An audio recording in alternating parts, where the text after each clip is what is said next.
Nós tivemos um pequeno problema técnico, mas nós vínhamos falando que o tema de hoje será sobre a besta e a marca da besta. Ele é um tema que gera curiosidade para muitas pessoas, também é bastante controverso e ele confronta a visão de muitos.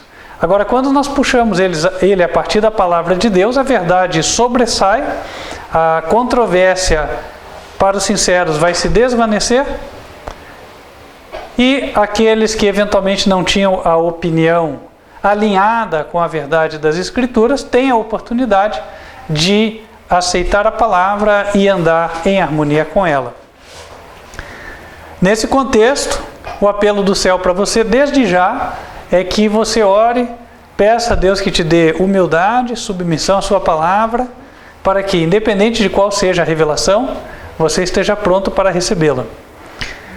Antes disso, nós vamos fazer aquilo que o Senhor nos ordenou, conforme está escrito em Malaquias, capítulo 3, versículo 10, onde o Senhor diz: trazei todos os dízimos à casa do tesouro, para que haja mantimento na minha casa, e provai-me nisto, se eu não vos abrir as janelas do céu e não derramar sobre vós bênçãos sem medida. Este ministério Quarto Anjo, Advertência Final, possui um projeto de evangelismo mundial e está dando sequência a este projeto. Atualmente, nós estamos realizando um trabalho bastante abrangente de evangelismo de todas as cidades do Oceano Atlântico. Do oceano parece estranho, digo banhadas pelo Oceano Atlântico. É um projeto internacional, há muitas pessoas engajadas nele, envolve um trabalho em vários idiomas. E você pode contribuir com este projeto de várias formas, tanto na frente das redes sociais, quanto na frente física por meio dos folhetos. É um projeto que demanda uma quantidade de recursos bastante grande. A previsão que nós fizemos só para o envio das cartas dentro do Brasil daria algo próximo de R$700 mil. Claro que é um projeto que ele vai se estender por vários anos. Nós já estamos há 6 meses avançando com ele. E na medida em que os recursos entram, as pessoas que são ali identificadas estão recebendo esse material. No estado do Paraná já completamos, já mandamos para todo o litoral. Então 2% da população das casas foi atingida. E temos outros estados também que já têm parcialmente a cobertura realizada, assim como em outros países também. Fora isso, nós estamos na etapa 10 da construção da igreja sede do ministério. Vamos colocar algumas fotos que tiramos ontem para vocês. Irmão Cândido está colocando aí. Já estamos em tempo de colocar o piso. Eu tenho já o orçamento de mão de obra, vão ser R$12 mil. Ainda não temos esse recurso em caixa e teremos que comprar também o piso. Mais ou menos aí uns 250 a 300 metros quadrados de piso, se eu não me engano. Faz um tempinho que eu peguei essa referência. E também os azulejos dos banheiros, masculino e feminino. Então é mais uma etapa, aos pouquinhos nós vamos fazendo, tijolinho por tijolinho, na medida em que os recursos chegam no caixa. Lembrando, o ministério é pequeno, então já estamos com esta obra há alguns anos, mas se tudo der certo, com a bênção de Deus, eu creio que este ano ainda poderemos finalizar. Amém? Então, peço as orações dos irmãos. Também você que está em qualquer lugar do mundo e quer fazer evangelismo, nós temos material para você fazer o trabalho. Esse material tanto é em arquivo eletrônico, em PDF, nós temos mais de 10 folhetos. Esses folhetos já estão em vários idiomas. Posso citar aqui o inglês, o espanhol, o francês, alguma coisa em italiano. E nós temos também o material em português, é óbvio, esse material impresso. E eu convido você a solicitar. Faz algumas semanas que nós não temos tido solicitação. E o que é importante, eu acho que isso é um termômetro de como vai a igreja, é nós vermos o pessoal trabalhando. Nós não queremos que o material fique parado no estoque. Nós queremos que o material vá, ainda mais sendo ele gratuito, você não paga nada, tá? Vai pagar só o frete se você não conseguir buscar. Está aqui alguns folhetos, nós temos vários títulos, eu não vou dizer o nome de todos agora, mas você pode solicitar pelo WhatsApp, daqui a pouco eu vou passar o número para você, tá? Peça a quantidade que você for poder entregar, vai estar disponibilizada. Porque a gente não quer que o material fique parado em casa. Esse material também é custeado pelo recurso que chega aqui, além de também outros obreiros voluntários ou de tempo integral que estão realizando a obra nas diferentes partes do mundo. Eu não sou um caso desse, eu sou um voluntário, ofertante dizimista como você, mas existem aqueles que estão fazendo e são necessários recursos para avançar. Eu relembro o projeto do Facebook, é um projeto por meio do qual nós estamos atingindo milhares de pessoas com pouco. Então atenção você mora em algum lugar aí do Brasil e do mundo, você quer que seja evangelizada a tua região? Pode ser, através do Facebook. Entre em contato conosco, nós já temos o material pronto, vídeo, postagem, tudo, e podemos tirar um boleto para pagar naquela região e você vai poder inclusive acompanhar, né, quantas pessoas foram atingidas através daquela oferta que você deu. Ou seja, a ideia não é angariar recursos para botar no nosso bolso, aqui ninguém está ganhando nada com isso, certo? Nós estamos dando sequência à missão, ao cumprimento da missão que o Senhor pôs para nós. Este Evangelho do Reino vai ser pregado em toda nação, tribo, língua e povo, e então virá o fim. Isso está escrito em Mateus 24, versículo 14. Agora sim, nós vamos, enquanto louvamos a Deus, dar a oportunidade daqueles que se prepararam para fazerem a sua entrega. Quem está na igreja sede vai poder entregar aqui na salva. Você que está longe pode entrar em contato conosco pelo WhatsApp. Fora do Brasil, diz que 55, no Brasil, 41 99509 8425. Entre em contato e nós vamos te dizer como você pode fazer para ofertar e dizimar neste ministério. Vamos nos colocar em pé, sejam bem-vindos e vamos louvar a Deus.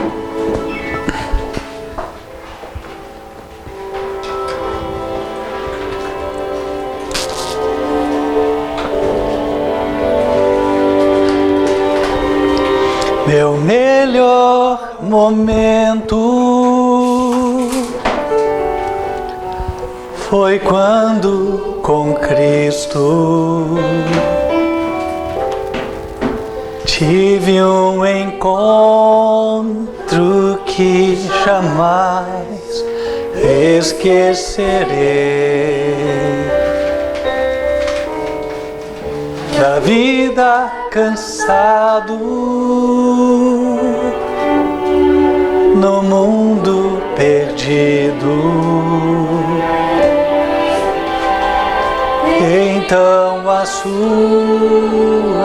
doce voz eu escutei.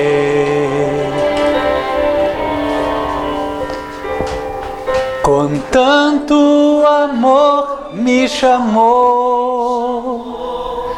amor que eu jamais fiz por merecer, quando Ele me disse assim: vinde a mim, se estás cansado, eu te aliviarei.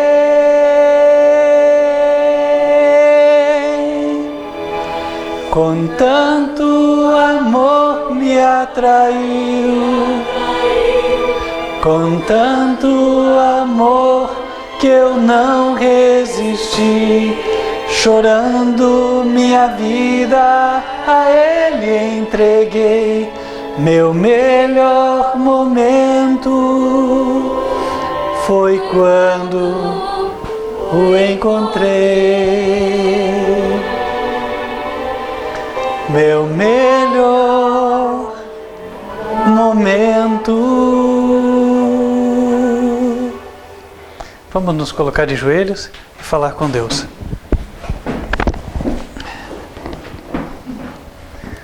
Senhor nosso Deus, que nos altos céus habitas, queremos te agradecer por estarmos na tua casa de oração e pedir que o Senhor venha abençoar estas contribuições em dízimos e ofertas, para que muito seja realizado e muitos que estão em trevas, vagando nos diferentes países, possam receber a luz da tua verdade. Amém.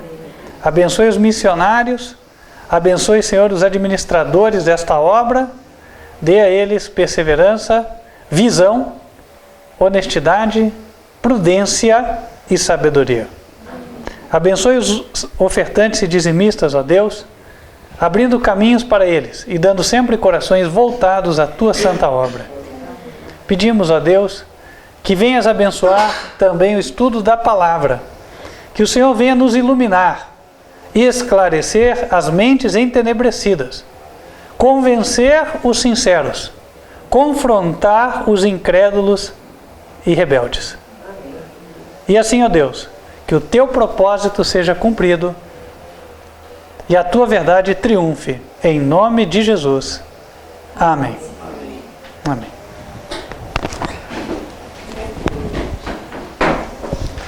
Como dissemos há pouco, o tema de hoje é a besta do Apocalipse e também a marca da besta.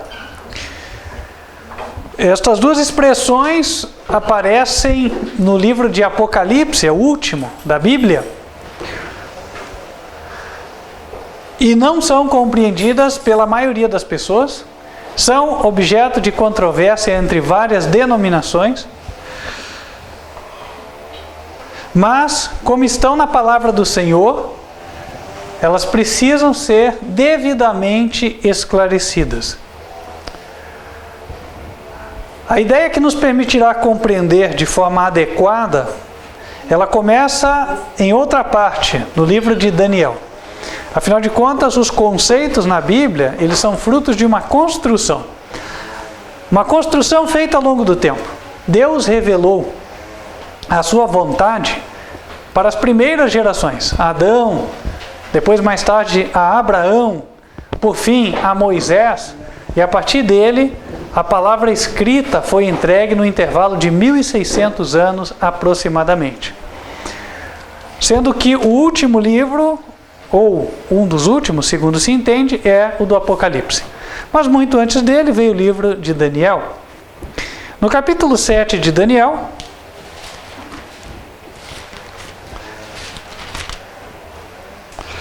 no versículo 23, o Senhor coloca, explicando uma visão dada ao profeta, o seguinte: o quarto animal será o quarto reino na terra, o qual será diferente de todos os reinos, e devorará toda a terra, e a pisará aos pés, e a fará em pedaços.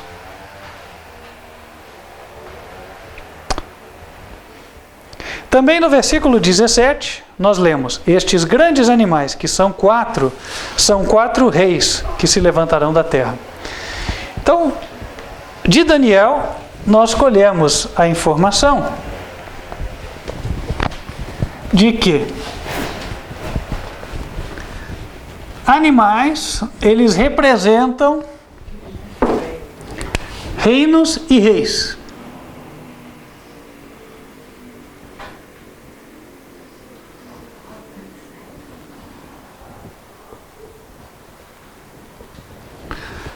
Essa informação nós trazemos para dentro do contexto do Apocalipse a fim de compreender o simbolismo que lá aparece. Um detalhe interessante antes de irmos para o Apocalipse é considerar o quarto animal, que foi comparado ao quarto reino e também a um rei. Versículo 19: então tive desejo de conhecer a verdade a respeito do quarto animal, que era diferente de todos os outros, muito terrível, cujos dentes eram de ferro e as suas unhas de metal, que devorava, fazia em pedaços e pisava aos pés o que sobrava.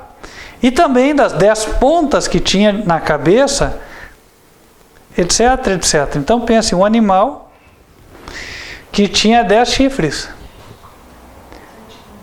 Obviamente é um animal simbólico. Não existe esse animal na natureza. É uma informação que foi codificada por Deus a fim de que pudesse ser decodificada ou compreendida pelos sinceros. E aí nós vamos enxergar uma conexão entre Daniel e Apocalipse. Temos em Daniel um animal com 10 chifres. Em Apocalipse também encontramos um animal com 10 chifres. Apocalipse capítulo 13, versículo 1. E eu pus-me sobre a areia do mar e vi subir do mar uma besta que tinha 7 cabeças e 10 chifres, e sobre os chifres 10 diademas, e sobre as cabeças um nome de blasfêmia. Aqui há uma clara correlação entre o que estava em Daniel e o que está em Apocalipse. Ambos são animais com 10 chifres. Em Daniel, aquele animal representava ao mesmo tempo um reino e um rei. Esse significado nós trazemos para o Apocalipse, porque o símbolo é semelhante. Então, a besta do Apocalipse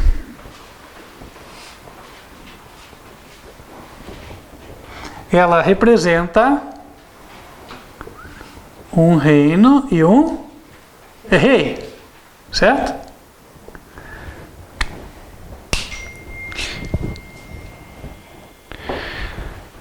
Aqui diz no versículo 1 que este animal ele tem sobre as cabeças um nome de blasfêmia. O que significa blasfêmia? A Bíblia nos dá um significado para isso, encontrado em João capítulo 10. Convido os irmãos para abrirem lá. Evangelho de João capítulo 10.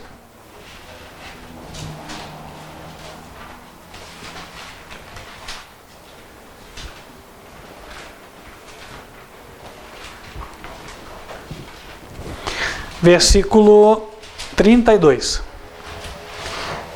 Respondeu-lhes Jesus. Jesus falando com os fariseus. Tenho-vos mostrado muitas obras boas procedentes de meu Pai. Por qual dessas obras me apedrejais? Os judeus responderam, dizendo-lhe: Não te apedrejamos por alguma obra boa, mas pela blasfêmia, porque, sendo tu homem, te fazes Deus a ti mesmo. Então a blasfêmia é quando o homem se coloca no lugar de Deus. Então a besta, ela é um reino, é um rei, e ela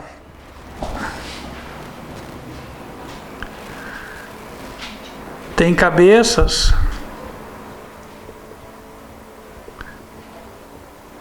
com nomes, digo, de blasfêmia.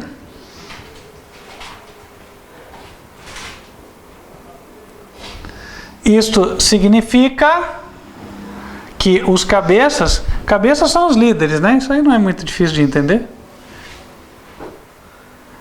Isso está até na gíria popular, né? Ó, fulano lá é o cabeça. O que você entende?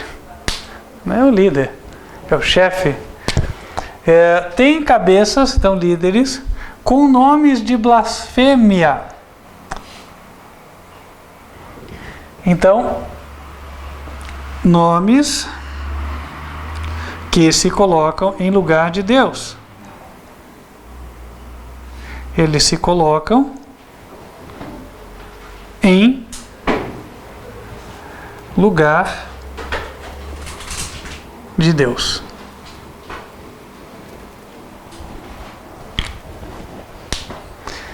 Antes de avançar, algo interessante que eu acho que é importante ressaltar aqui é o fato de que a Bíblia, tanto a católica quanto a evangélica, na verdade é a mesma. O Apocalipse é igual nas duas, o livro de Daniel é igual nas duas. O que acontece, muita gente não sabe, inclusive, é que tanto a Bíblia evangélica quanto a católica foram traduzidas por padres, então estaria tudo ok, né? Por exemplo, a Bíblia chamada evangélica foi traduzida pelo padre João Ferreira de Almeida, é a mais popular, pelo menos aqui no Brasil. Mas existem outras versões também. E aí o que acontece? Muita gente fala, não, esse estudo eu não vou ouvir, porque esse é com a Bíblia tal. Esqueça isso. Se você tem dúvida quanto ao que eu estou falando, enquanto você vai acompanhando, abra aí na internet um site lá, Bíblia Online, qualquer site que aparecer, que tiver mais de uma versão da Bíblia, e acompanhe. Cada verso que for dito aqui, você vê em uma Bíblia e vê na outra. E aí você vai tirar a teima, ok? Ou seja, aqui estamos falando para todo o público, né? É evangélico, é católico, é agnóstico, é ateu, tal. Quem tiver interesse, aqui a mensagem é destinada a ele também. Então nós já vimos que a besta tinha nome de blasfêmia, quer dizer que ela representa um reino ou um rei cujos líderes se colocam em lugar de Deus. Aí vocês falam, bom, então isso aqui tem a ver com religião com certeza, né? Existem várias religiões na Terra onde o líder máximo é considerado ou um enviado de Deus, uma espécie de Messias, né? Ou o próprio Deus na Terra, ou o representante de Deus, certo? Bom, não são muitas as religiões, mas são várias. Mas a Bíblia nos dá mais evidências que nos permitem refinar o entendimento até que nós cheguemos na resposta certa. Até para evitar chutes aqui. Eu vejo muito chute na internet. A internet aceita qualquer coisa, é como o papel. Então tem gente falando, não, é o fulano, não, é o ciclano, não, é tal, é tal. Bom, esqueça o eu acho. Vamos deixar a Bíblia revelar. Voltando para Apocalipse 13, no versículo 2, é dito assim: e a besta que vi era semelhante ao leopardo. Mais uma mensagem em código. Semelhante ao leopardo. Deus está nos remetendo a analisar o animal leopardo. Quais são as características dele? Bom, animal que vive em cima da árvore, certo? Sobe com muita facilidade. Ele vive na África. E ele é um predador forte, mas não dos mais fortes. Eu vi um vídeo onde ele matou um guepardo. O guepardo é o mais rápido, porém ele é mais fraco do que o leopardo. Mas o rei da selva não é o leopardo, é o leão, certo? Então quando o leopardo vê o leão, o que ele faz? Sobe na árvore. É a forma dele escapar com vida. Uma leoa pode matar um leopardo. Como é que o leopardo faz para sobreviver? Diferente dos leões que vivem em bandos e dos guepardos que às vezes se ajuntam em mais de um, normalmente um leopardo vive sozinho. À exceção dos períodos de acasalamento ou a mãe que está cuidando de um filhote, vivem sozinhos. Assim sendo, caçam sozinhos também. O leão, como caça em grupo, né, ele usa de estratégia. Então tem um que empurra a manada, tem outro que está escondido e dá o bote, assim por diante. O guepardo, ele tem velocidade, caça no campo aberto, né? Se uma gazela lá não ficar muito atenta, vai ser comida. Agora o leopardo não tem a velocidade do guepardo, não consegue caçar uma gazela na corrida, né, ganhar da gazela. E ele não tem a força para matar um búfalo. Então o que ele tem que fazer? Ele tem que andar pelo capim alto. Geralmente esse é o lugar preferido de caça do leopardo. Você sai do campo aberto, um local onde tem algumas árvores, o capim é mais alto, que proporciona bons esconderijos, ou que tenha buracos. Ele tem que permitir o esconder-se. Então a estratégia de caça do leopardo é o se esconder. Agora, além disso, o leopardo, ele tem um cheiro característico muito forte. E a caça, o animal, ele sabe, ele sente o cheiro. Então se o animal sentir o cheiro do leopardo, por mais que não veja, ele corre. Então o que o leopardo faz? O leopardo vai e se esfrega no cocô dos animais. Isso mesmo. Para ele nenhum estratagema é demasiado repugnante ou difícil para que ele atinja o seu objetivo de caçar e conseguir a sua presa, né? E aí ele, misturado em tudo que é imundícia, espreitando-se pelo capim alto, não é à toa que ele é cheio de pintas, né? Já viram o leopardo como é que é, né? Amarelo, cheio de pintinha preta. Por quê? Aquilo ajuda ele a se disfarçar. Entendam vocês que a visão desses animais herbívoros normalmente é preta e branca. Então ele não consegue discernir, né, a diferença de tons de amarelo. Pense num capim meio seco. Então o leopardo ele fica perfeitamente disfarçado dentro daquele capim alto ali. E agora, disfarçado na imagem e no cheiro, o que ele vai fazer? Atacar. Vai espreitar a presa. E a presa está lá inadvertida, não vê a aproximação dele. Quando vê já é tarde, porque ele pula que nem um gato. Já viram um gato caçando? Gato pula e cai em cima da presa, né? É o que ele faz. É muito difícil a presa escapar do bote do leopardo. Então o que acontece? A besta do Apocalipse, ela era semelhante ao leopardo. Então, ela é um reino, tem um rei.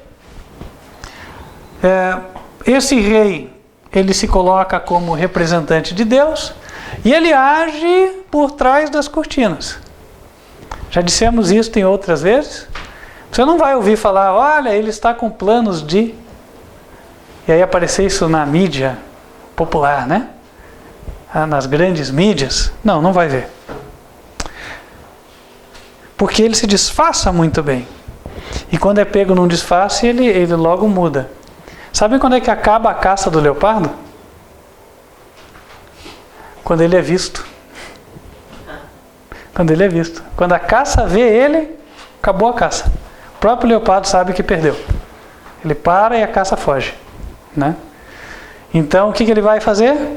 Vai de novo se disfarçar, esperar uma oportunidade, esconder-se e tentar mais uma vez. Mesma coisa faz quem é representado pela besta. Então é difícil de o público comum detectar a ação da besta e detectar que ela é a besta, porque ela está disfarçada.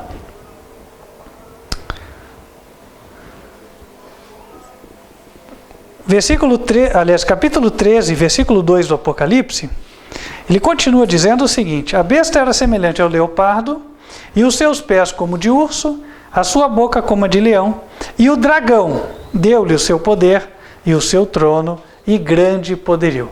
O poder que ela recebe foi dado pelo dragão. Quem é o dragão?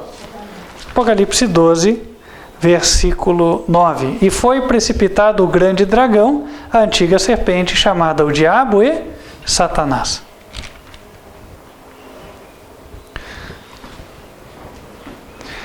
Satanás deu o poder.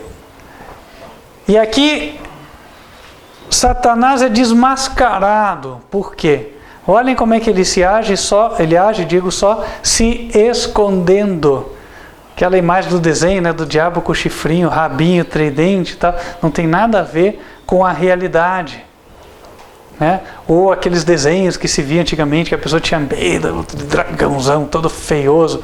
Enfim, isso não tem a ver com a realidade. A realidade é que o diabo se disfarça e ele vem disfarçado de religião. Ele dá o seu poder. Qual o poder que ele tem na mão? A Bíblia diz que o mundo jaz no maligno.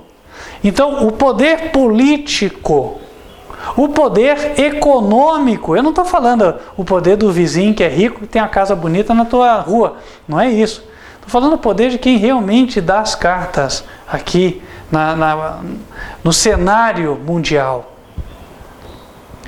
Esse poder, é nesse sentido que o mundo jaz no maligno. Satanás sempre procura ter sob seu controle os principais líderes, aqueles que realmente podem mudar as pedras no cenário mundial. Então, esses entregam o seu poder político e econômico para o representante do diabo, que é esse reino, esse rei aqui, que está disfarçado e as pessoas não veem. E olha que perigo que é isso. Por quê? Porque hoje em dia, Quer ver? Quer tirar o interesse do público? É só falar assim: e isso aí tudo é teoria da conspiração, só um bando de maluco que está falando. Você vai ficar acreditando em teoria da conspiração? Quando você fala, parece que é uma frase mágica, né? Teoria da conspiração. E o público em geral foge. Isso era bobagem. Tem nada a ver. Mas é interessante, porque a Bíblia revela que o que haveria é exatamente o que hoje nós denominamos de conspiração. E aí, a Bíblia não está falando de uma teoria da conspiração, ela está falando de um fato consumado, de uma realidade da conspiração. A conspiração do diabo, que usa pessoas influentes, poderosas, para exaltarem um líder. E através dele o diabo enganar o mundo. Então, esta mensagem, escute bem, esta mensagem não tem nada a ver com teoria da conspiração. É o fato da conspiração. É muito diferente. Há um abismo de distância entre teoria e fato. Teoria é uma ideia, é uma hipótese que pode se comprovar ou não. É o que a pessoa acha que deve ser. Fato é o que efetivamente acontece. Em Apocalipse 13, no versículo 3, o profeta viu uma das cabeças desta besta como ferida de morte, e a sua chaga mortal foi curada, e toda a terra se maravilhou após a besta. E adoraram o dragão que deu à besta o seu poder, e adoraram a besta, dizendo: quem é semelhante à besta? Quem poderá batalhar contra ela? Então essa besta tem cabeças, os líderes. Um dos líderes sofreu uma ferida de morte e essa ferida de morte foi curada. Opa, trazendo para os nossos dias, porque o Apocalipse fala para os nossos dias, qual foi o líder que sofreu um atentado e sobreviveu? Nas últimas décadas. Vamos lá, irmãos. Temos jornalista aqui, né? João Paulo II, não tem dúvida. Nossa, mas... E aí, será que ele poderia ser, então, a besta? Bom, a besta é um reino ou um rei? Os líderes são religiosos. Eles se colocam em lugar de Deus. Qual é um dos títulos que o Papa arroga para si? Vicarius Filii Dei.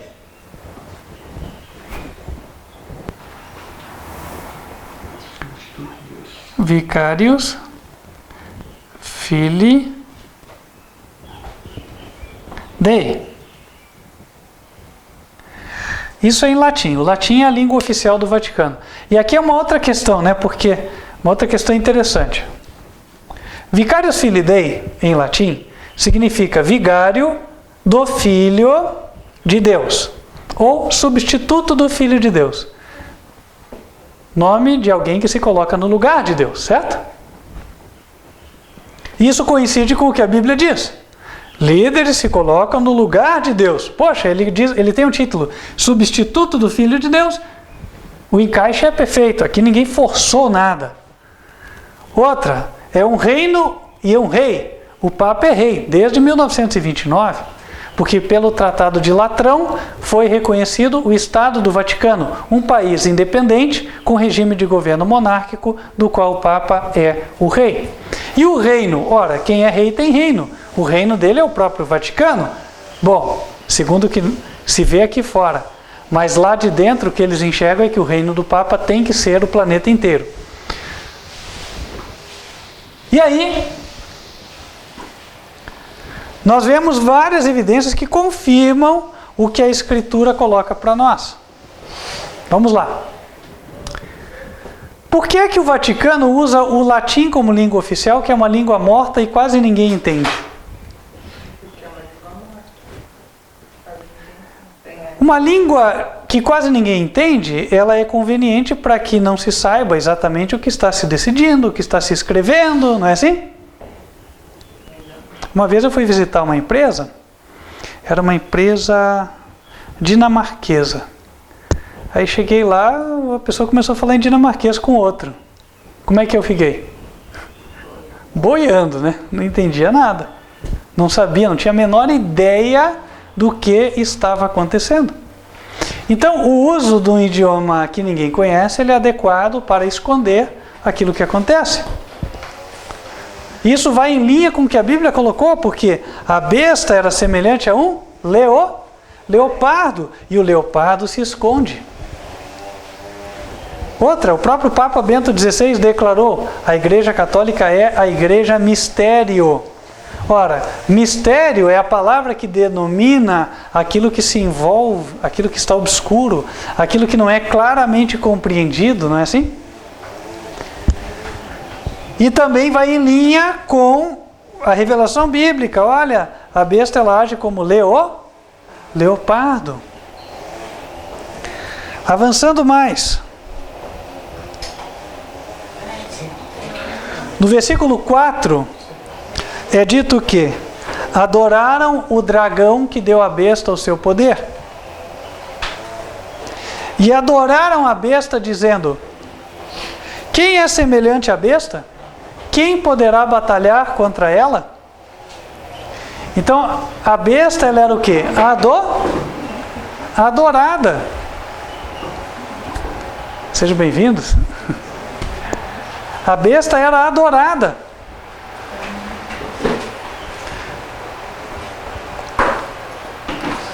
Então significa que esse líder religioso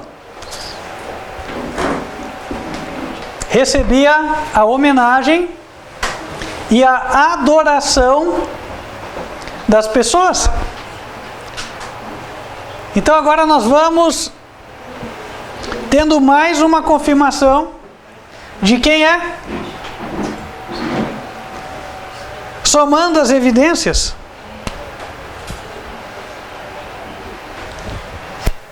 Era um reino e um rei. Seus líderes se colocam em lugar de Deus. Por isso tem nomes de blasfêmia. Além disso, é semelhante ao leopardo, portanto, usa meios de esconder o que faz. Além disso, o seu líder é adorado. Em poucas religiões, o líder máximo é adorado. Poucas mesmo. Talvez eu pudesse somar elas aqui nos dedos das duas mãos. E aqui nós vemos a coincidência, ou seja, o Papa usa o título Vicarius Filii Dei, substituto do Filho de Deus. Coincide com o se coloca em lugar de Deus, conforme está na Escritura. É rei do Vaticano, que é um país com regime de governo monárquico, do qual o Papa é o rei. É adorado. As pessoas se prostram diante do Papa, reconhecendo-o como o substituto de Jesus na terra. E tudo isso coincide com as características que foram dadas na Escritura até aqui. Além disso, no próprio verso 4, nós já lemos, diz que adoraram a besta dizendo: quem é semelhante à besta? Quem poderá batalhar contra ela? É interessante porque se há uma religião na qual as pessoas voluntariamente se colocam em postura de defesa do seu líder e estão dispostas, inclusive, a afrontar aqueles que falem contra, é na religião católica. Vai falar do Papa para um católico, o que vai acontecer? Criou um inimigo. Você arrumou o inimigo. E isso já estava predito na Escritura. Irmãos, Deus conhece o ser humano. Deus sabe tudo. Desde o princípio. Desde 2000 anos atrás. Continua. Versículo 5. E foi-lhe dado uma boca para proferir grandes coisas e blasfêmias, e deu-se-lhe poder para continuar por 42 meses. Quando fala foi-lhe dado, a Bíblia usa essa expressão muitas vezes. Quem é que pode dar autoridade a alguém do ponto de vista bíblico? Deus, só Ele. Porque Deus é soberano. Deus reina sobre tudo. E Ele concedeu uma boca para proferir grandes coisas e blasfêmias. Ele permitiu. Tem muita gente que quando olha, fala assim, mas poxa, por que Deus ia permitir então? Se fosse assim tão ruim, por que Deus ia deixar? Irmãos, existe uma coisa que Deus preserva, que é chamada a livre escolha. Diante de Deus, ninguém é obrigado a nada. Quando uma pessoa nasce lá na maternidade, a partir do momento que ela vai se desenvolvendo, ela vai podendo escolher. Ela cria preferências. A criança daqui a pouco escolhe o que ela gosta, o que ela não gosta de comer. Não é assim? E quando é adolescente, aí mais ainda, não é verdade? Aí já começa a ser o dono da razão. Não, é o que eu sei que eu quero. Eu sei que eu quero isso. Eu sei que eu quero aquilo. E o que acontece é que daí as pessoas vão fazendo as suas escolhas e vão se aglomerando em núcleos. Se vocês pararem para considerar, o planeta Terra ele é dividido em vários núcleos. Onde há ocupação humana, existem núcleos. Núcleos de pessoas. E esses núcleos de pessoas, na medida em que eles são mais fortes, eles têm mais poder. E na medida em que eles têm mais poder, eles exercem esse poder sobre outros. E aqui eu posso exemplificar de várias maneiras. Por exemplo, vamos falar do núcleo de poder político. Onde é que ele se concentra? Nos países desenvolvidos, certo? Temos um núcleo de poder nos Estados Unidos da América, nós temos outro na Europa, nós temos outro na China, que vem crescendo, um polo. Já esteve no Japão. O Japão já foi o pilar central do poder na Ásia, até a Segunda Guerra Mundial, mas perdeu essa preponderância para a China. Então o que acontece? Deus impediu esse de subirem ao poder? Olha quanta gente já subiu ao poder. Hitler subiu ao poder. Deus impediu Hitler? Não impediu. Por que ele não impediu? Sabe por quê? Existe um propósito macro nas coisas. É você deixar cada um mostrar quem é. Tem uma frase que você fala assim, dê poder para uma pessoa e você vai saber quem ela é. Não é assim? Por quê? Porque existe aquele que vai exercer o poder com sabedoria, com moderação, para o bem dos liderados. E existe aquele que vai exercer o poder de forma errônea, arbitrária, em prol dos seus próprios interesses. E aí vai prejudicar os liderados. Então existem as duas espécies de lideranças.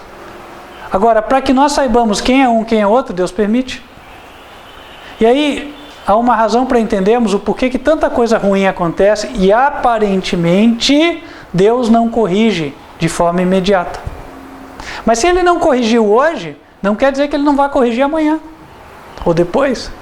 É que é necessário que a obra de cada um apareça. Que cada um vai ser julgado conforme a obra. Abram lá em 1 Coríntios, capítulo 3.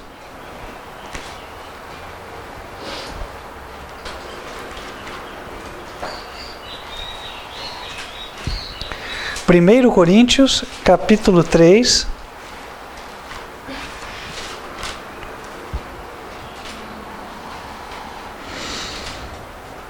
Versículo 13. Diz assim: a obra de cada um se manifestará. Na verdade, o dia a declarará, porque pelo fogo será descoberta, e o fogo provará qual seja a obra de cada um. Se a obra que alguém edificou nessa parte permanecer, esse receberá recompensa ou galardão. Se a obra de alguém se queimar, sofrerá detrimento, mas o tal será salvo. Todavia, como? Pelo fogo. Não sabeis vós que sois o templo de Deus, e que o Espírito de Deus habita em vós, se alguém destruir o templo de Deus, Deus o destruirá. Porque o templo de Deus, que sois vós, é santo. Então, cada um vai ser julgado de acordo com as suas obras. Mas para que as obras apareçam, deve haver oportunidade. Certo? Então, às vezes, aquela pessoa que você já sabe, talvez você já viu, já tem o discernimento, já conviveu e tal. Essa pessoa não tem condições nenhuma de liderar no setor. Mas Deus permite que ela se torne uma líder do setor e prejudique a vida de meio mundo lá dentro. Por quê? Para mostrar quem ela é. Certo? E a partir dali, cada um sabe, a obra de cada um foi manifesta. O dia que Deus julgar aquela pessoa, ela não vai ter desculpa. E isso acontece tanto no microcosmos, ou seja, aqui no ambiente de uma sala, no ambiente de uma empresa, no ambiente de uma escola, até o macro. No ambiente de um país, no ambiente das nações, no ambiente das Nações Unidas, no ambiente global. E a Bíblia diz que o homem da iniquidade, o filho da perdição, vai ser manifesto. Veja, nós estamos falando aqui de alguém que se disfarça muito bem. Se eu abrir agora aqui, qualquer site da mídia que cria maior repercussão, ou seja, as mídias reconhecidas como grandes aqui no nosso país, as notícias que eu vou achar sobre o Papa são positivas ou negativas? Positivas ou negativas? Positivas. Tem alguém falando mal? Não. Todas são positivas. Mas, e aí quando eu vou para a história, né, eu vejo que o Papa Pio XI benzeu os tanques de Hitler, que ele queria que a Alemanha nazista ganhasse a guerra. Quando ele disse que o regime de Mussolini, que era o fascismo, era o que adotava os ideais altos do papado. Quando a igreja então declarou que o Papa não erra e nunca poderia errar e que a igreja jamais errou. Haja visto essas declarações? A mídia comenta isso? Vocês já ouviram isso em algum lugar? Pois é, aí você tem que buscar num livro de alguém que fez a história, né, colocou aquilo e tal. E essas evidências, quando aparecem, alguém tenta tirar, né? Então o que acontece? Isso coincide com o que a Bíblia coloca aqui. É o disfarce como leopardo, é andar no capim alto para ninguém ver, né? Só que Deus vai desmascarar ele. Como? Pela sua própria obra. Irmãos, vamos citar um exemplo aqui no nosso país. Há décadas atrás falava-se assim: os trabalhadores têm que ter uma oportunidade. Não é assim? Precisamos de um representante dos trabalhadores no governo. E muita gente falava isso. Porque quando tivermos um representante dos trabalhadores, nós teremos um país mais justo, alguém que vai olhar pelo pobre e a situação do país vai melhorar. Quem viveu na década de 90 e já tinha consciência, lembra desse discurso. Lembra ou não lembra? Eu lembro desse discurso. Gente falando comigo, não, quando entrar esse pessoal nós vamos ter uma sociedade mais justa. Eu ouvi exatamente essa frase. E não foi de qualquer pessoa. Era a pessoa que tinha já o seu nível superior, mais de uma pós-graduação. Então, as pessoas que acreditavam realmente. Tudo bem. Então, o que Deus fez? Deus permitiu. Nós tivemos 12 anos, certo? De um governo.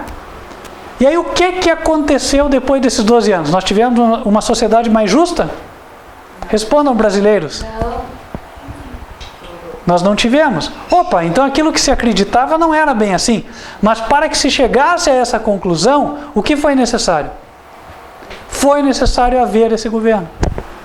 Foi necessário o povo ver a obra. Entende? Então, Deus através do mal opera o bem. Deus precisa permitir que tudo vá à frente. E aí talvez surja uma oportunidade de postular para vocês uma questão. Que ninguém tire conclusões precipitadas. Mesmo em relação ao que escuta hoje, por exemplo. Porque o tempo há de provar a obra de cada um. Será que o que esse pastor aqui está falando é verdade? Ou será que ele é um entusiasta? Será que ele é um teórico da conspiração? Será que ele age segundo interesses próprios? Bom, as perguntas são N. Mas o que está em pauta é uma coisa só. Jesus falou em Mateus capítulo 7, pelos seus frutos os conhecereis. Isso é verdade também em relação ao que está se expondo aqui. Ora, se o que estou dizendo é mentira, o tempo vai demonstrar. Mas se o que estou dizendo é verdade, o tempo vai demonstrar. O tempo é o fiel desta balança. E deixa o tempo cumprir o seu papel. Voltando para Apocalipse 13, no versículo 5, é dito o seguinte: e foi-lhe dado uma boca para proferir grandes coisas e blasfêmias, e deu-se-lhe poder para continuar por 42 meses. E abriu a boca em blasfêmias contra Deus, para blasfemar do seu nome e do seu tabernáculo e dos que habitam no céu. E foi-lhe permitido fazer guerra aos santos e vencê-los. E deu-se-lhe poder sobre toda tribo e língua e nação.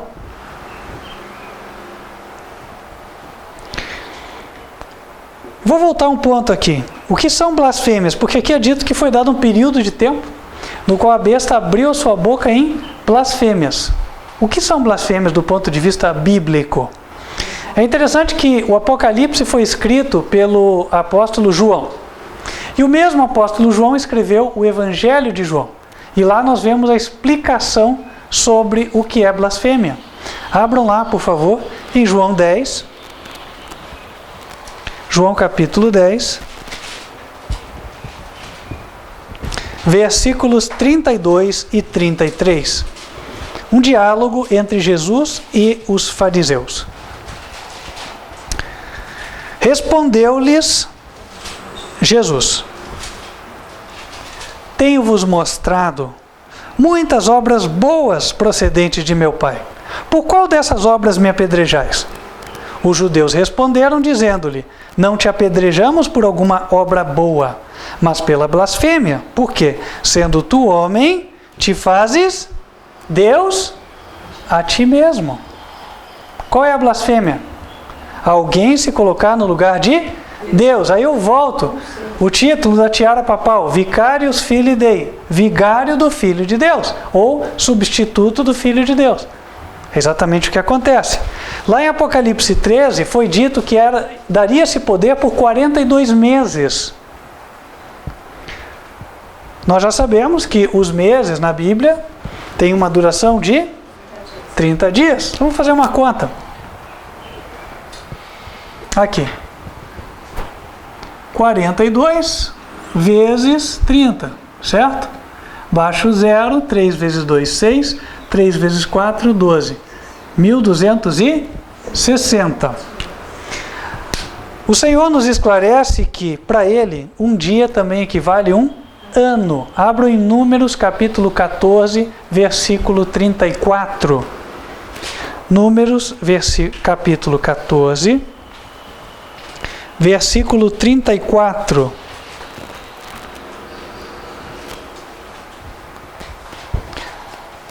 Números 14, 34. Segundo o número dos dias em que espiastes esta terra, 40 dias, cada dia representando um ano, levarei sobre vós as vossas iniquidades 40 anos e conhecereis o meu afastamento. Deus, quando foi determinar o castigo dos israelitas, porque os espias ficaram 40 dias espiando a terra, e em vez de falar: olha, Deus vai nos abençoar, nós vamos ganhar, nós vamos entrar, vamos conquistar essa terra, eles tiveram falta de fé e desanimaram o povo todo. Então Deus falou: tá bom, cada 40 dias que vocês passaram lá vai equivaler a um ano. Então vão ser 40 anos rodando no deserto. Aí, compreendendo o princípio, nós temos que 1260 dias vão equivaler a 1260 anos. Aí basta a gente ir para a história e voltar.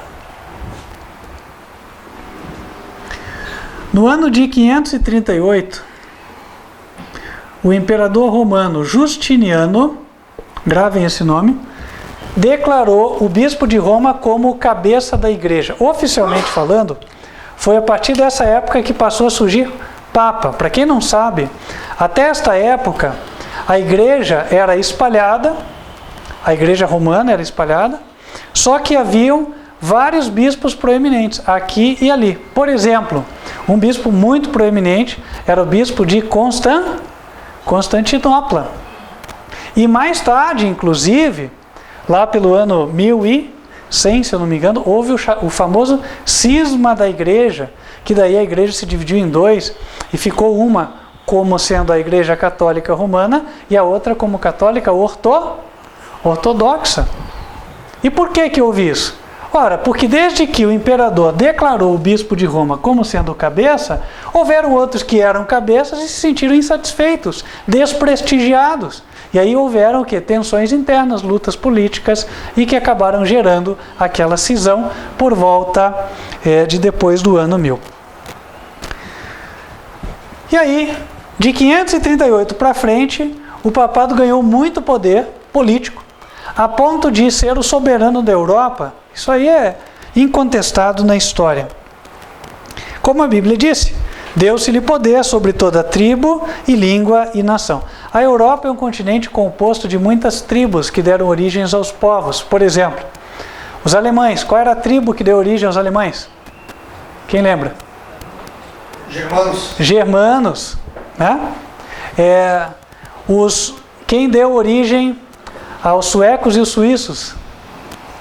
Os suecos são os suedóis, né? Os italianos. Sabe que tem um povo lá na Itália que fala um dialeto chamado bergamasco, né? Da onde eles vieram? Dessas tribos antigas, né? Então eram os érulos, os normandos, né? A região da Normandia vem da onde? Era onde habitavam os normandos, e assim por diante. Érulos, visigodos, ostrogodos, vândalos, e assim por diante, né? Então o que acontece? Essas tribos, esses povos, deram origem às nações europeias. É por isso que Deus fala aqui toda a tribo. Na época de 538, quando foi dada a proeminência para o bispo de Roma, a Europa não estava consolidada como hoje está, e nem com os países que hoje existem. Por exemplo, a Itália não existia. A Itália é um país recente, mais recente que o Brasil. Sabiam disso? A Itália foi consolidada como Itália nos idos de 1800. Tanto que o Tratado de Latrão, que deu origem ao Estado do Vaticano, é fruto de uma celeuma ocorrida entre a Igreja e o povo italiano. Por quê? Existiam os chamados Estados Papais. Os Estados Papais ficavam no território onde hoje é a Europa. E aí, quando houve a unificação da Itália, porque a Itália era um dividido de vários povinhos ali, quando houve a unificação da Itália, né, a Igreja advogou, reclamou que os Estados Papais teriam sido tomados pela Itália unificada. E aí ficou uma questão politicamente não resolvida, que finalmente ganhou a sua solução por meio do Tratado de Latrão. Isso é história, gente. É história moderna, não é história pós-moderna, né? Então a Itália, ela em 1700, por exemplo, ela não existia, embora o Brasil já existisse, né? E assim por diante, ou seja, nós temos várias nações que foram se consolidando ao longo do tempo, que deixaram de ser consideradas tribos e foram consideradas nações. Nessa época aqui, por exemplo, ainda não existia a Inglaterra. Quem morava lá era chamado de bretão. Eram os bretões, né? A gente vê isso naqueles desenhos em quadrinhos do Asterix, né? Fala um pouquinho disso também, daqueles povos antigos, os povos bárbaros da Europa. Bom, então era nessa época aqui, e foi-lhe permitido não só ter poder sobre essas nações, ao Papa, mas também foi permitido fazer guerra aos santos e vencê-los. Ora, isso é inegável também na história. Essa foi a época em que foi instituído, um pouquinho mais tarde aqui, o Tribunal da Inquisição. Inquisição vem da palavra inquirir. Com qual objetivo? O objetivo era o seguinte: será que aquele ali está com alguma heresia? Será que ele está professando alguma doutrina que é diferente daquela que a igreja acredita? Então vamos trazê-lo aqui para o Tribunal da Inquisição. E o Tribunal da Inquisição ele também sentenciava. Ah, qual que é o pecado? Não, esse aqui foi achado com uma cópia de 2 páginas do Evangelho de João, ele estava evangelizando. O que tem que acontecer com ele? Vai morrer na estaca, vai morrer queimado. Então esse era o tribunal da Inquisição. Exatamente o que a Bíblia disse. Então era permitido fazer guerra aos santos e vencê-los, né? A história conta que cerca de mais de 100 milhões de pessoas morreram pelas perseguições papais na época do seu poderio. Mas Deus tinha dito que esse poderio tinha dias contados. De 538, se a gente soma 1260 anos, nós vamos chegar em que ano? Vamos ver? Somar aqui? 538, vamos lá. 0 mais 8 dá 8. 3 mais 6, 9, certo? 2 mais 5, 7. E 1 baixa 1. 1798. O que aconteceu nessa época?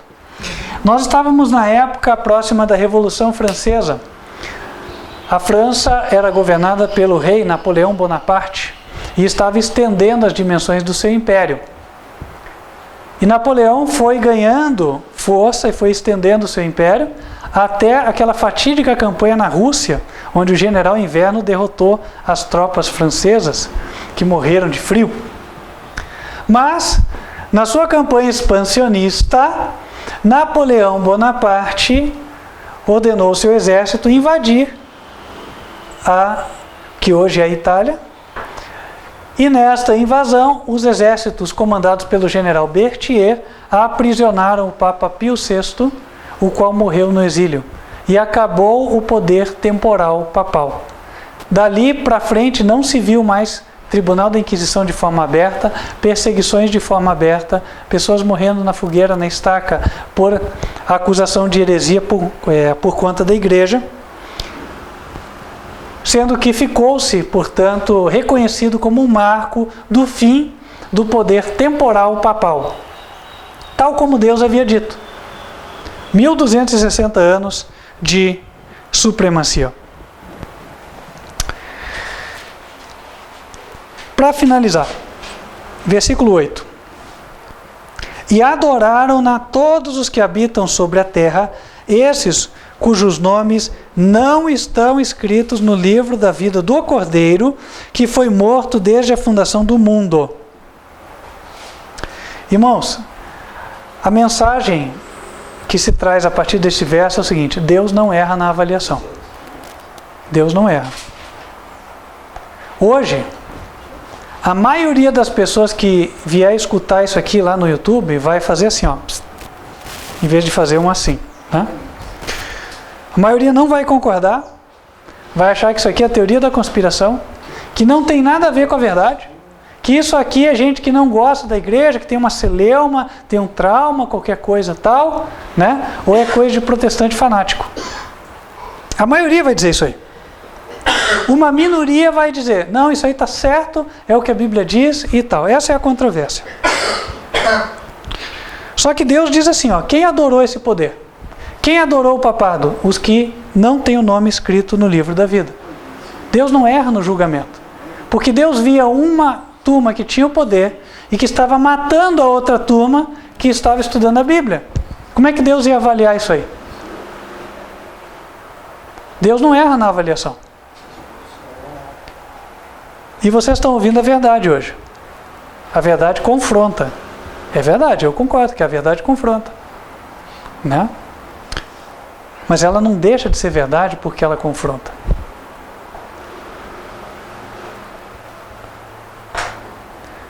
E a verdade, ela tem um propósito de salvação.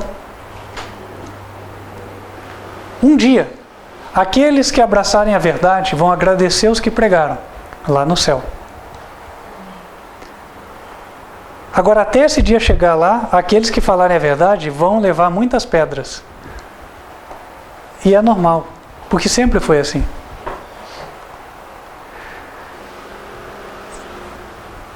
Nessa linha, é bastante interessante aquilo que o versículo 9 coloca para nós. Ele diz assim: se alguém tem ouvidos, ouça. Por que ele diz, se alguém tem ouvidos, ouça? Via de regra, quase todos têm ouvido, à exceção de quem nasceu com alguma deficiência, né? Ou eventualmente perdeu o ouvido. Pedro cortou a orelha de Malco, né? Que era o servo do sumo sacerdote. Mas, via de regra, todos têm o ouvido físico. Qual é a ideia, então? Se alguém tem ouvidos, que ouça. Sabe o que é se alguém tem ouvidos, que ouça? Se alguém tem disposição para ouvir. Você tem disposição para ouvir? Você tem interesse? Deus já sabia que o engano ia ser tão forte que muita gente não ia ter interesse, não ia ter disposição de ouvir. Mas ele fala, se alguém tem ouvidos para ouvir, que ouça. Ouça o quê?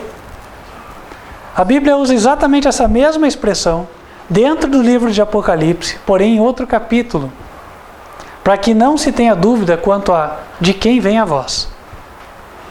Abram em Apocalipse capítulo 3,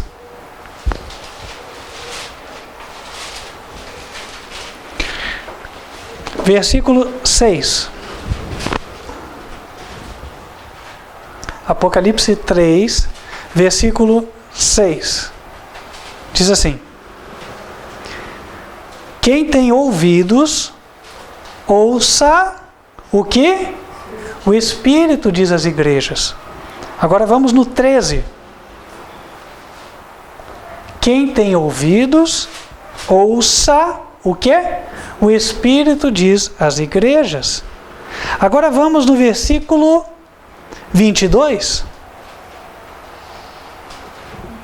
Quem tem ouvidos, ouça o que o Espírito diz às igrejas. Sabem quantas vezes esse verso se repete na Bíblia?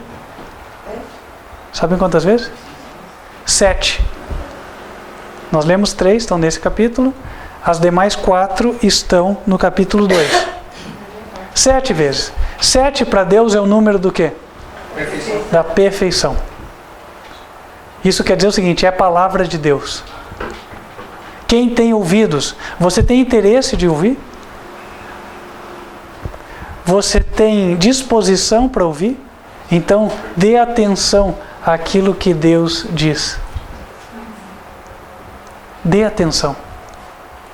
Porque a palavra tem uma origem certa. Esta origem é divina.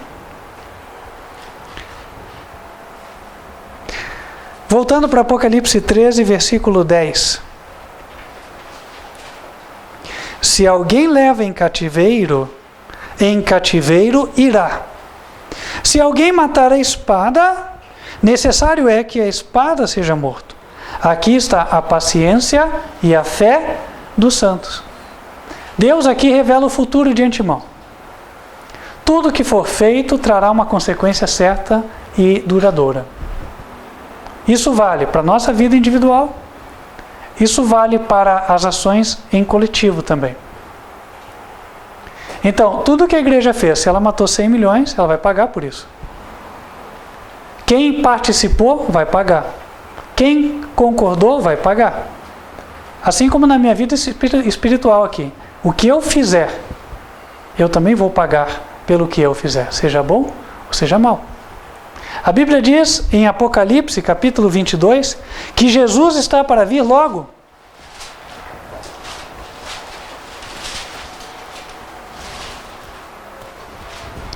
Versículo 12. E eis que cedo venho, diz assim, e o meu galardão está comigo, para dar a cada um segundo a sua obra. Irmãos, Deus é infalível. Deus é infalível.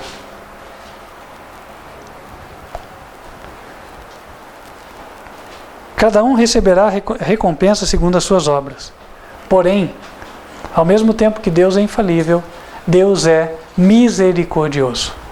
Não há quem esteja hoje além do alcance da misericórdia, do perdão de Deus e de receber a bênção. Verdade é que houveram muitos erros? Sim, é verdade. Mas é por isso que Deus simplesmente passa uma régua, condena todos e fala assim, acabou. O ser humano faz assim, né? Só que a Bíblia diz: a ira do homem não cumpre a justiça de Deus. O homem, se ele se enfurece, ele quer exterminar. Deus diz que a ira dele dura um momento só. Deus adverte as pessoas, mas Ele adverte porque Ele quer salvar. O propósito de Deus é que ninguém se perca. Se nós abrirmos a Bíblia em 1 Timóteo,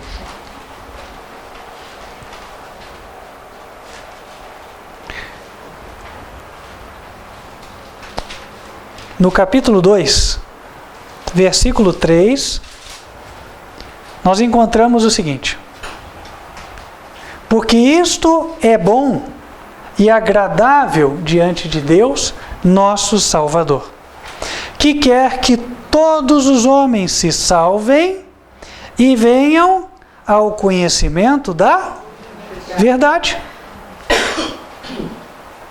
Deus quer que as pessoas se salvem, não quer que ninguém se perca. Então, se você está aqui, pode ter uma certeza na tua mente: Deus quer que você se salve. E se você está lembrando-se de outras pessoas enquanto está aqui, pode ter certeza: Deus quer que estas pessoas se salvem. Por isso, a sua graça está estendida, a sua misericórdia está disponível, mas ela está estendida para nos salvar à maneira dele, não à nossa maneira. Na semana passada nós falamos um pouco sobre a mensagem da salvação, né? O Evangelho em Colossenses. Na outra semana nós falamos sobre o conflito interno que ocorre muitas vezes dentro da pessoa. E é verdade que nós temos conflitos internos e temos de vencê-los se um dia formos colocar os nossos pés no céu.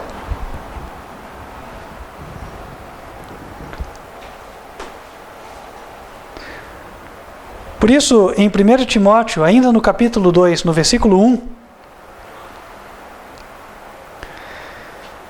também é dito: admoesto-te, pois, antes de tudo, que se façam deprecações, orações, intercessões e ações de graças por todos os homens. Ainda há tempo, mas esse tempo tem que ser o quê? Bem aproveitado. Porque esse tempo não vai durar para sempre. Jesus falou: eis que cedo venho. Não é tarde, é cedo. Cedo venho. Quão cedo? Bom, seja quando for, o que importa é que eu esteja preparado. Pode ser, eu não sei, que eu saia aqui e um carro me atropele na rua e seja hoje o meu último dia, não sei. Não é verdade? Pode acontecer. E eu vou estar preparado?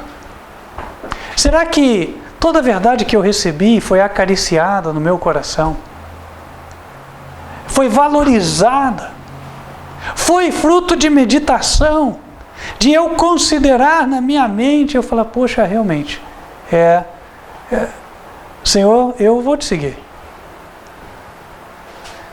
É uma pergunta a qual nós constantemente temos de nos fazer. Porque cada um vai ser julgado pela luz que recebeu. Ah, mas muitos morreram assim, assim, assim. Verdade, mas pode ser que eles tenham sido fiéis à luz que eles efetivamente receberam. Mas e se eu receber uma luz adicional àquilo que eles receberam? Ora, irmãos, até na sociedade nós entendemos assim. Vamos falar dos padrões de comportamento, certo? Hoje, que homem que ia andar com uma calça boca de sino aqui? Calça boca de sino? Ninguém, né? Você andasse na rua e ia achar que você é ridículo, certo? Mas se fosse há 40 e tantos anos atrás, era a roupa do momento, não era assim? Padrão de comportamento. Para quem vivia naquela época, isso estava extremamente adequado. Estava dentro dos padrões, estava ótimo. Mas hoje em dia a gente olha e fala: para que aquele negócio lá ainda ficar sujando, né? Vou andar por coisa que não tem. Tanto que a moda nunca voltou, né?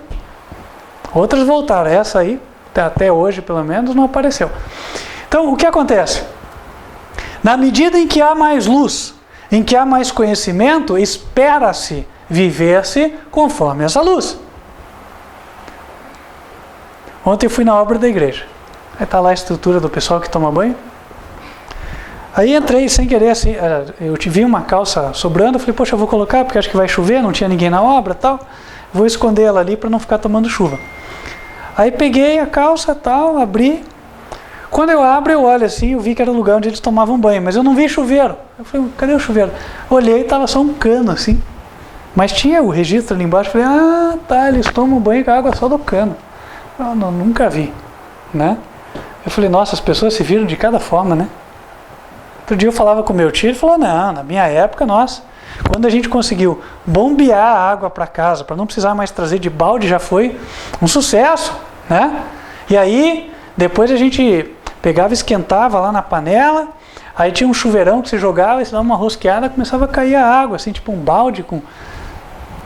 Bom, esse padrão de comportamento era da época, mas hoje em dia espera-se que você compre um chuveirinho elétrico, não é assim?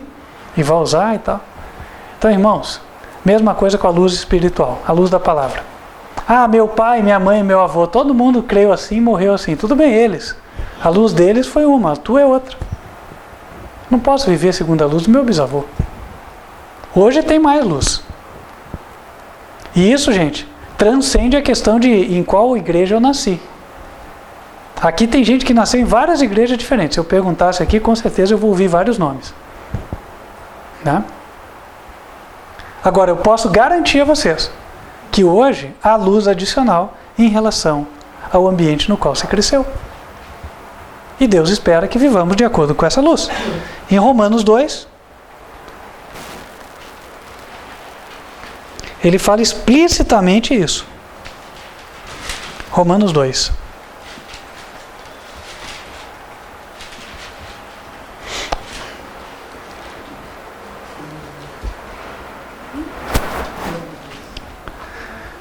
Capítulo 2 de Romanos, versículo 12. Porque todos os que sem lei pecaram, sem lei também perecerão. E todos os que sob a lei pecaram, sob a lei serão julgados. Traduzindo, sem lei, quem não conhecia a lei? Então ele sem lei também perece. Ele é julgado de acordo com o que ele conhecia. Os que sob a lei pecaram, sob a lei quer dizer, ele conhecia, ele sabia que existia uma lei. Sob a lei serão julgados, de acordo com o que ele sabia. Verso 13, porque os que ouvem a lei não são justos diante de Deus, mas os que praticam a lei hão de ser justificados. Porque quando os gentios que não têm lei fazem naturalmente as coisas que são da lei, não tendo eles lei, para si mesmos são lei, os quais mostram a obra da lei escrita no seu coração. E aqui vem a chave, irmãos. Testificando juntamente a sua consciência e os seus pensamentos, quer acusando-os, quer defendendo-os, no dia em que Deus há de julgar os segredos dos homens por Jesus Cristo, segundo o meu evangelho. Daqui tiramos várias coisas. Deus vai julgar o segredo. Então não é o que achavam de mim, é o que realmente ocorria dentro da minha consciência. Isso é uma coisa que eu sei, que Deus sabe. E daí nós tiramos uma segunda verdade. Eu não sou a regra do Zé. Seu Zé, você viu o que você escutou hoje, né? É assim, né? Não é assim. Na mente dele, processam-se coisas que só ele sabe. Então, ele vai ser avaliado por Deus por isso. Agora é bom que cada um saiba. Deus vai te julgar e ele sabe o que vai aí dentro. Ele sabe exatamente. Eu não sei. Eu não posso avaliar. Mas Deus pode. Então, meus queridos irmãos, que cada um tenha a consciência limpa para com Deus. E que procure viver de acordo com a luz que recebeu. Nós vamos ficando por aqui. E eu expresso... Oi? Tem 2 perguntas? Pois não, se forem rápidas a gente responde, senão a gente vai... A verdade é minha. encerra? Lá no Apocalipse 13, no verso 6. Apocalipse 13, verso 6. Ok. Quando você explicou que blasfêmia é ser substituto do lugar de Deus, né? Que blasfêmia é se colocar no lugar de Deus, ok? Agora no verso 6, mas o que significa, então, blasfemar do seu nome? Ou seja, como se dá essa forma de blasfemar? Ok. Blasfemar do seu nome e do seu tabernáculo e dos que habitam no céu. Ora, a gente tira pelo princípio. Se o blasfemar contra Deus é se colocar no lugar de Deus, o blasfemar contra o seu nome, contra o seu templo, contra os que habitam no céu, isso tem a ver com a mesma inversão de valores. Porque o que você fez? Inverteu essas coisas, né? Ora, quando eu disse que eu estou no lugar de Deus, eu me coloquei lá, por consequência, onde Deus fica? No meu lugar. Quer dizer, eu me coloquei acima, né? Então, o blasfemar contra, ele tem a ver com inversão. Então, por exemplo, blasfemar contra os que habitam no céu.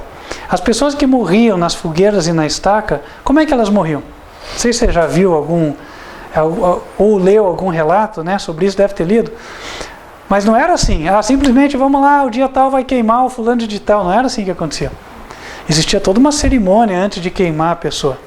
Ele era amaldiçoado, era dito que ele era um herege, que ele ia para o inferno, e todas as maldições do inferno iam cair sobre ele, e às vezes colocavam um chapéu de bruxa sobre a pessoa, para botar medo no povo, né? Então era assim, o povo era supersticioso. Então, blasfemava-se dos que habitam no céu, aquela pessoa cujo único crime foi copiar uma palavra da Bíblia e estar distribuindo aquele rascunho. Agora ela foi acusada de ser uma bruxa, né? De estar com pacto com o diabo e tal. Então houve-se uma inversão. Blasfemou-se daquela pessoa, né? A mesma coisa, blasfemar-se do tabernáculo de Deus. Ora, qual é o tabernáculo de Deus no céu? Sabe sim? Já se sabe. Eu creio que vocês têm elementos para poder me responder. Está lá em Hebreus capítulo 8. Qual é o tabernáculo de Deus no céu? O santuário. Agora, como é que se blasfema do santuário de Deus no céu? Simplesmente você construindo um lugar aqui e chamar que o santuário de Deus é aqui, né? E aí você vê o nome das igrejas, santuário de não sei o quê, santuário de não sei o quê, santuário de não sei o quê, é o que a gente mais vê, né? Então é santuário, santuário, santuário. Está se blasfemando contra o tabernáculo. Ou seja, Deus não autoriza, deixar uma coisa clara aqui, pelo que nós estamos estudando. Deus não autoriza que o homem pegue o que é dele e denomine o que o homem faz daquilo que é de Deus. Eu não posso hoje construir uma coisa e falar que aquilo que é de Deus lá é o que eu fiz aqui.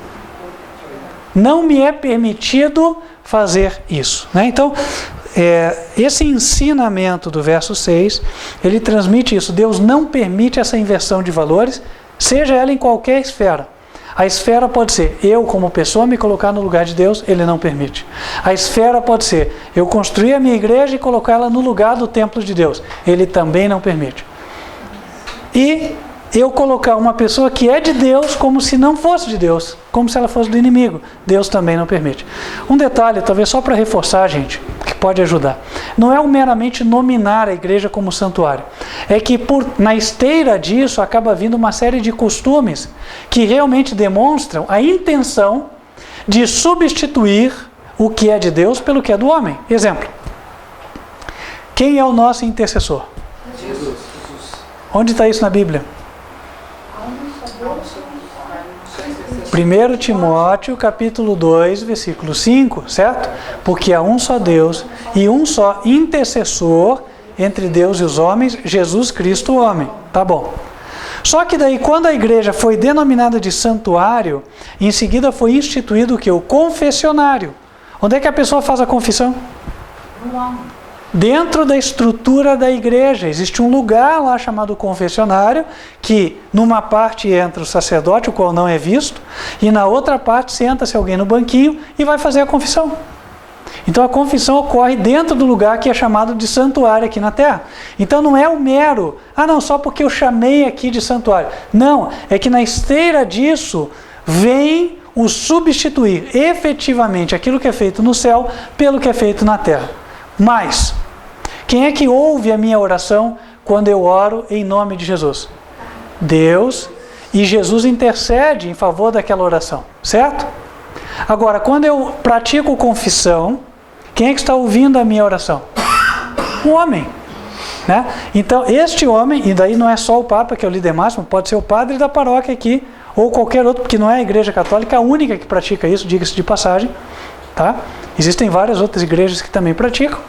Então está aqui um homem que ele está se colocando na posição de Jesus. Às vezes tem um pecado que você cometeu que ninguém devia saber. Aí você vai e fala. E quando você fala, a pessoa que sabe não guarda o segredo. E se ela não guardar o segredo, o que vai acontecer? Vai piorar a situação. E o que eu estou falando, vocês sabem, já aconteceu.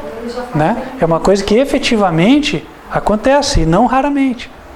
Inclusive, se vocês estudarem, quem me contou a história do confessionário foi um professor de história. Via de regra, esses professores são até ateus, né?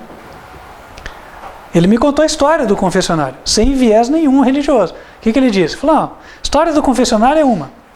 Existia a nobreza, existia o clero, certo?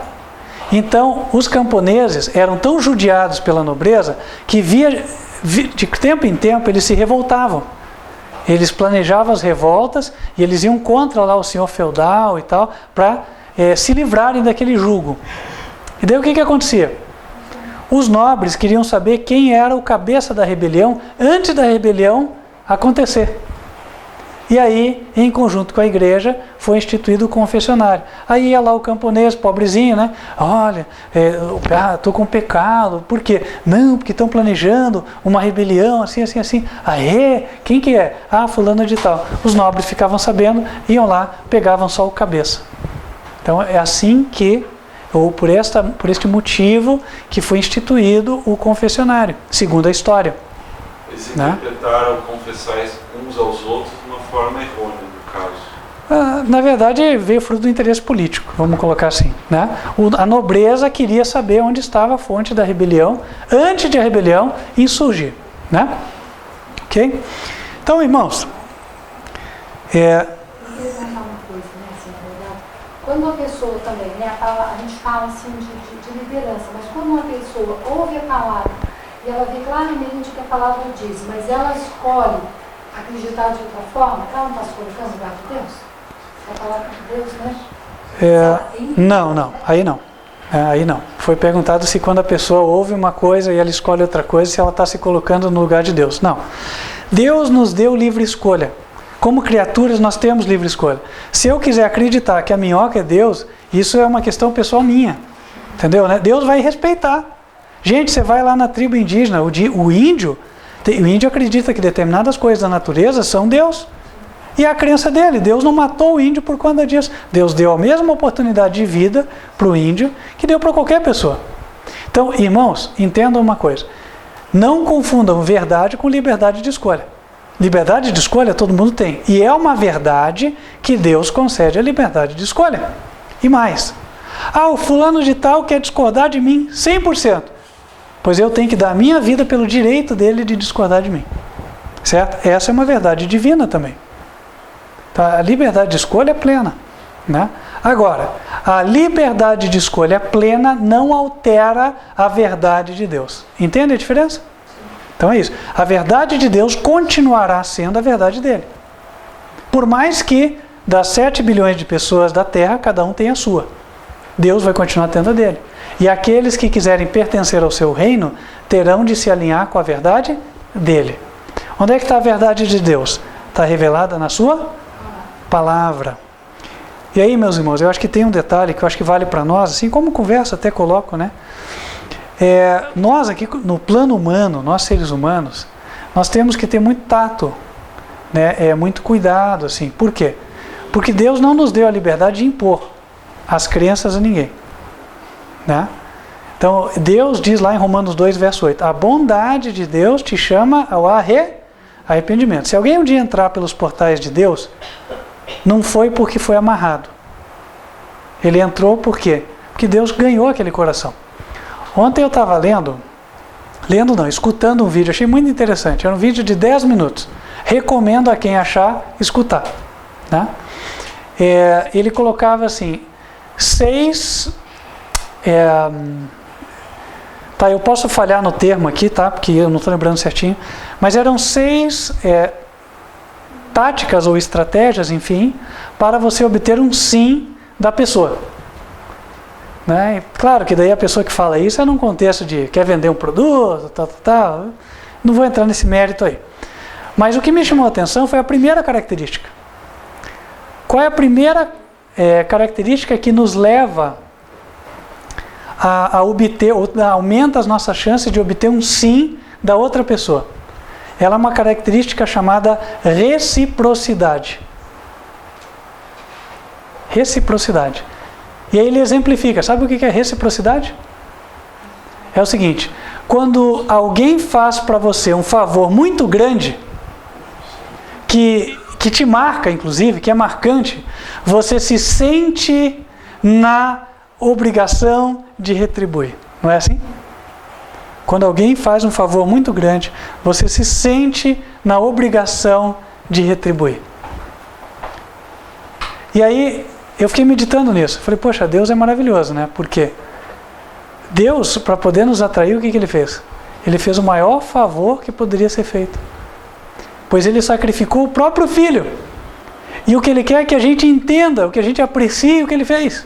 Porque se a gente apreciar, nós vamos nos sentir na obrigação de quê? De retribuir. E a primeira coisa que leva um ser humano a dar um sim é justamente a reciprocidade. E Deus atuou segundo o princípio da reciprocidade, através do sacrifício do seu Filho Jesus. Ele deu a vida por nós. Para quê? Para que nós vivamos para Ele. Então nós nos sentimos assim, né? No dever de responder de forma agradecida àquilo que Deus fez por nós. Então, meus queridos irmãos, que nós ponderemos, consideremos isso, né? E hajamos segundo o princípio da reciprocidade. Ninguém vai entrar no céu por coação. Nós vamos entrar voluntariamente. E que assim seja com todos nós. Amém? Amém. Vamos nos colocar de joelhos e falar com Deus.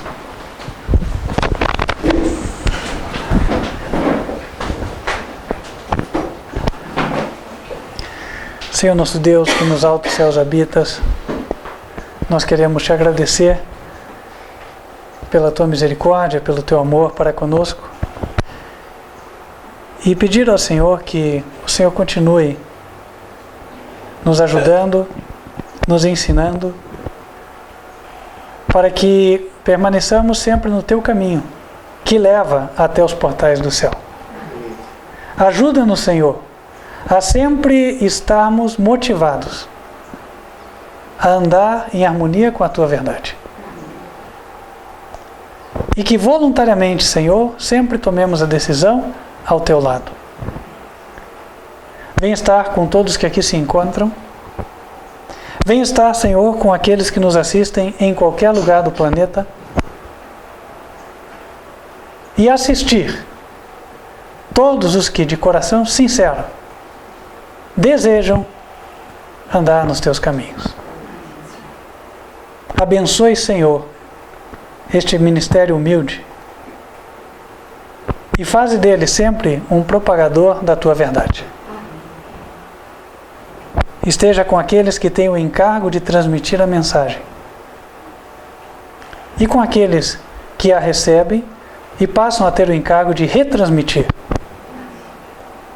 Derrama o teu Espírito sobre a tua igreja, ó Deus, e fortaleça o teu povo, para que ele leve a verdade, ainda que possuindo vários vieses impopulares, mas que ela chegue a toda nação, tribo, língua e povo, para a salvação daqueles pelos quais o Senhor Jesus morreu. Pedimos estas bênçãos em nome de Cristo Jesus. Amém. Amém. Para você que nos assiste, quero estender o convite para que você continue nos acompanhando. O nosso canal, onde são transmitidas as mensagens, é youtube.com/TV Advertência Final. Você nos encontra também pelo site advertenciafinal.com.br. E se você quiser aprender mais, estudar com mais profundidade, para quem sabe amanhã dar o passo do batismo, entre em contato conosco pelo WhatsApp. 55 para quem está fora do Brasil e no Brasil 41 99509 8425. Nós vamos ficando por aqui, mas antes eu gostaria de invocar as bênçãos do Senhor sobre a tua vida. Se você desejar recebê-las, convido a fechar os olhos. Que o Senhor te abençoe e te guarde. Que o Senhor faça resplandecer o seu rosto sobre ti e de ti tenha misericórdia. Que o Senhor levante sobre ti o seu rosto e te dê a paz. Amém. Que Deus te abençoe e espero estarmos juntos nas próximas oportunidades, se assim Ele o quiser. Até mais.